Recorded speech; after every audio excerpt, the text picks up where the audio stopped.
Hello again there guys, Brian here at 3TR here to bring you another episode of People's Questions for answer all the questions that have been sent to me over the past week. We got a pretty standard episode. I don't believe we had any newbies or really any questions that were outside the ordinary. I think everything was pretty standard, which works and keeps the show very consistent. So starting off with the very first question coming from Virgil the Son of Sparta, and you want to know, if I could play my favorite video game ever and relive the moment, which of those games would it be? Not including Devil May Cry 3, Metal Gear Solid 3, or Resident Evil 4. Okay, well, you missed one, so I'll use that one. If I could relive a moment, it would be in Metal Gear Solid 4, and it would be the moment where Rex takes on Ray. Because to this day, Metal Gear Solid 4 is my favorite PlayStation 3 game of all time, and it was actually the very first PlayStation 3 game I ever bought. In fact, I actually bought that game about 3 months before I actually owned my first PlayStation 3, so I would just relive that moment. Next question comes from VBlader1, and you want to know, if I were to wield the powers of any one Final Fantasy character, who would it be? That's easy. I would wield Sephiroth's powers. Sephiroth is immensely powerful, immensely flexible. There's a lot of really useful abilities. He just chooses not to use them, and it also helps that he doesn't need to use of materia in order to cast these spells. So, heck, if he's not going to put them to any good use, I know I would. So, I would pick Sephiroth. Next question comes from All-Star Gamerpunk. You want to know, what are my top 5 consoles outside of PlayStation? Okay, that's pretty simple. Nintendo 64, Super Nintendo, Game Boy Color, maybe Game Boy DS, and I guess the Sega Game Gear, I guess. I mean, those are the ones I know I owned. Next question comes from Demetrius Puffer. You want to know, if I were successful on saving the series, do I think I could do a match between Advent Children Cloud and Kingdom Hearts Sephiroth? That doesn't really sound good. Technically, we already got that, because at the end of the Sephiroth fight in Kingdom Hearts 2, you actually see Advent Children Cloud take on Kingdom Hearts Sephiroth, and we don't really get a conclusion to that fight, but you know, I would have to guess it'd be pretty balanced out. So I guess we're never meant to know who would actually end up winning that fight, and I'm not sure what I would pick, because there's just a number of components in Cloud's case from that game that I'm not sure if they would play in or not, because I don't know, it just seems like one of those matches that it just doesn't need to be done. It just doesn't. I mean, Cloud and Sephiroth are, you know, they're connected by the hip till the end of time, so there's really no need to throw them against each other on a solo base. Next question comes from Phantom Cities. You want to know, what are my favorite Star Wars video games? Let's see, Force Unleashed 1, Episode 1 Racer on Nintendo 64, Rogue Squadron on Nintendo 64, Shadows of the Empire on N64, the Star Wars Trilogy, that was on the Super NES, Battlefront 2, the original Battlefront 2, those were really good. Clone Wars, and those are just a few of them I can think off the top of my head, but there's a number of them. There's a couple on GameCube I would put, but I never actually got to play them, but they look great. Next question comes from Nolan Love. You want to know, do I think that Batman is overrated as he was before, or do I think that he is underrated? I think he's underrated simply because of the movies.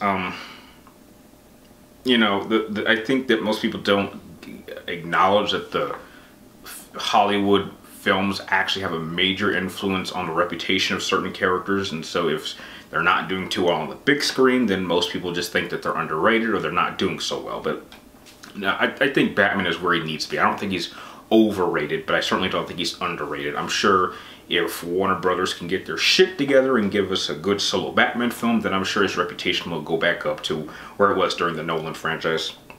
Nolan trilogy, I should say. Next question comes from Notorious 1972. You want to know, would I rather have the cybernetic body like Raiden or the cybernetic suit like Gray Fox? Oh, that's easy. I would pick Raiden's cybernetic body, no question. I don't think the cybernetic suit, it's not that great because it's simply an exoskeleton to keep his broken body together. And so while it does give him a number of enhancements, inside the suit it's very, very fragile because his body is only being held together by nanobots. And so it's, you know, basically just a messed up, basically it would take away the, imagine this, take away the suit and Gray Fox couldn't even move. Whilst Raiden's cybernetic body is, I guess, mostly cybernetic, and I guess there are parts of it that you could take out and he could still operate. So yeah, I would probably pick Raiden's cybernetic body. Next question comes from Santico Starpina. You want to know, is there any game or movie that I would consider so bad that it's good? Oh yes, Batman and Robin.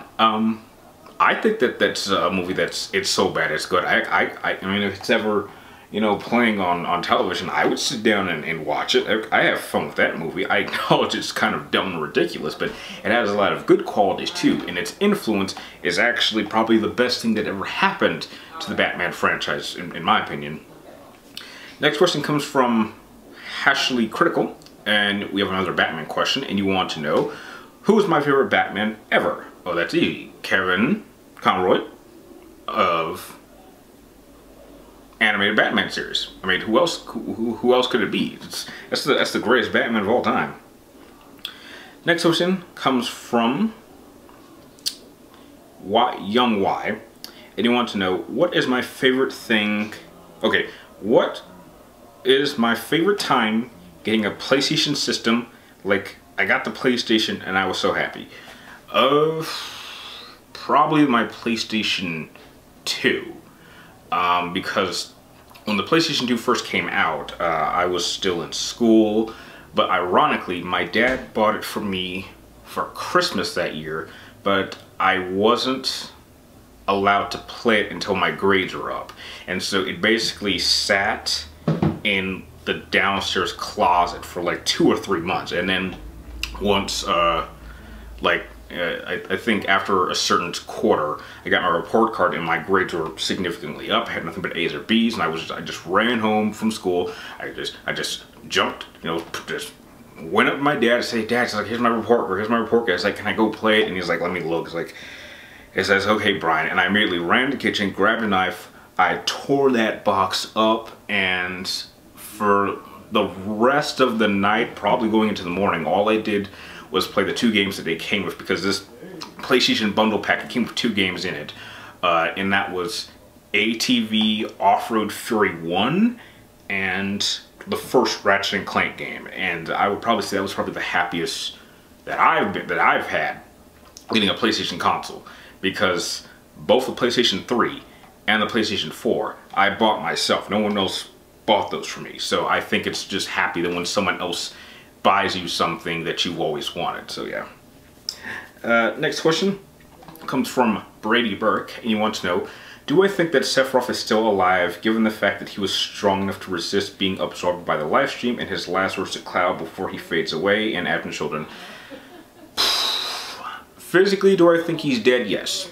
Spiritually, probably not. I think that as long as Cloud has that connection to Sephiroth, he won't ever truly be gone, but in terms of him having an influence on the physical plane, I don't think so. He more or less becomes like a Sith ghost. Like, you can haunt someone, but you can't necessarily influence them too much.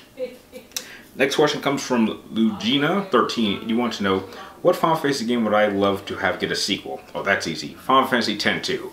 I definitely think there's enough potential for a 10-3, and there was even talks about it a few years ago. And they even, if you actually played the newer copies of the games, they actually come with like this audiobook that kind of tells you what happens afterwards, although I kind of don't think it's canon. But I certainly do think there is potential for a third trilogy, a third installment to make the Final Fantasy X trilogy.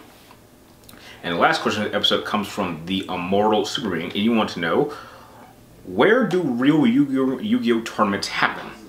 I have no idea where they happen here in Vegas, but, and you also state that you're a Generation 1 fan, which I'm absolutely for you, because I too, I'm a Generation 1 duelist. I was playing this game right when it came out.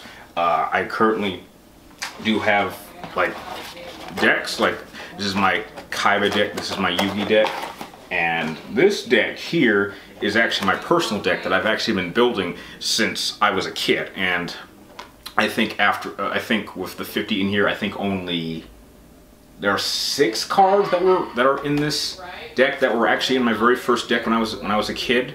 And I've just been evolving it over time. But yeah, I don't really know. I mean, heck, I'm so desperate to duel someone. They can use one of my decks. I just want to duel someone who knows the rules, because the way the game is played now, it's not even recognizable. I mean, there's certain summoning techniques I think my decks can contend with. Like, I think I can deal with synchro summons, and I can deal with Xyz summons, but when you start throwing the pendulum system in there and all these really crazy stuff, the game is just completely broken. But yeah, I don't know where tournaments are held here in Vegas, but heck, it's just been so long since I've dueled someone, and I know my skills and my thinking patterns towards the game is still sharp as ever. I just don't have an opponent to play against. And with that, those are the questions that were sent in to me for this particular episode. I'd like to thank all of you guys that sent in your questions. And if you do happen to send in a question and you didn't hear it in this video, just be sure to check the comment section for the last video, because chances are you'll see the answer there. But if you have any questions you'd like me to answer in next week's episode, be sure to type them in the comments down below. But make sure you get them into me before next Wednesday, roughly around noon, start filming the next episode. And like always, I'd like to thank you guys for watching. You're awesome, and I will see you next time.